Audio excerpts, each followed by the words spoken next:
So yeah, something Femi Branch had mentioned. It was over the past couple of days and all of that. Yes, and incidentally, we have Badge in the house, so that's the major thing we're going to be talking about with Badge. And Imani. Okay. Emmanuel is, but it's about favoritism in cinemas and all of that. Yeah. And you know, he raised it. He said that it's something that a lot of people will talk about in hushed tones, but they don't want to talk about on the outside. Yeah.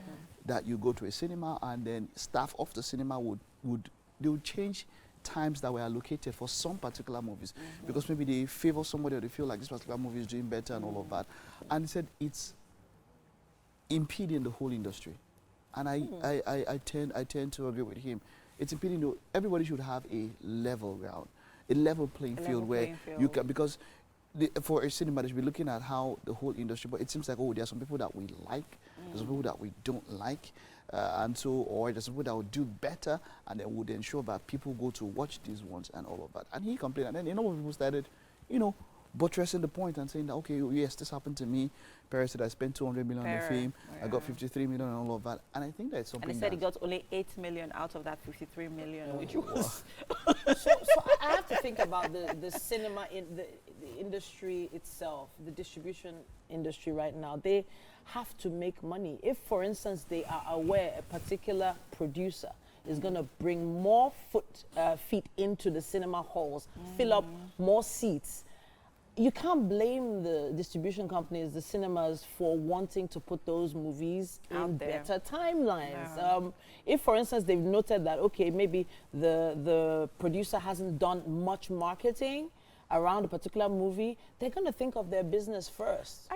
I somewhat agree with you, Titi. I mean, I'm just going to play the devil's advocate here. I mean, it's also the issue that a few filmmakers also raised when Netflix sort of readjusted its terms and conditions at the time where there was a rumor of them leaving, but then there was an adjustment with their terms and conditions about, their cliques.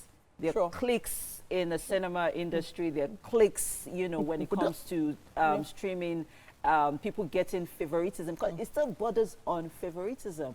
There are people who, but people also forget that even between the filmmakers and these, whether it is the cinemas or it is the streaming platforms, there is an intermediary. There is always a middle person, right? And it's now dependent on the sort of relationship you have with this intermediary who has or who is working with this on your behalf. It could be it could also be good PR. I don't know. All this is off. What he said, and this is the point. You have a film scheduled for 2 p.m. You've already told your fans to come and watch that film, and then you go there and on the spur of the moment or just before that they change the timing. That is absolutely wrong. You don't do that. No matter what, in a specified. What if you have that? Queues, it's wrong. You have queues in the cinema lobby. It doesn't matter. He said something. What he pointed out was that he said he went to produce. He called a particular movie where he went to produce. It doesn't matter. You've given a schedule. That's where we are. That's why we are where we are as a country. You do the right thing. You put a schedule. Follow due process.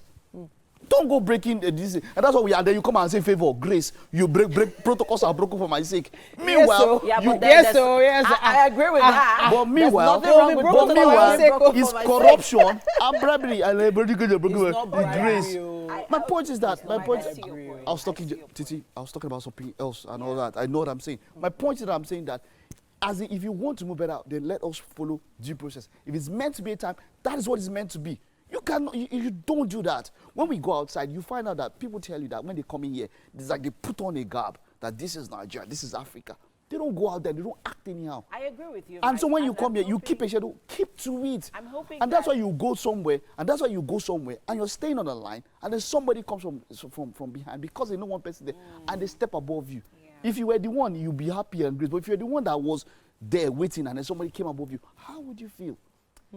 It's wrong. If it's wrong, it's wrong. Let's not do it. If it's a time schedule, I mean, if Wake Up Nigeria schedule for 7 o'clock and then you come up here and then you see your viewer is splash, come on. Keep to time. And that's what we as media, we know.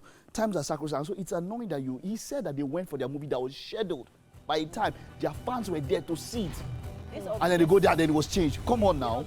They also spend money now. It borders on character. It borders on discipline. We can't do that. As Nigerians, if there's something that we are lacking in, it is discipline. And I think it also starts from the home. They say charity begins at home.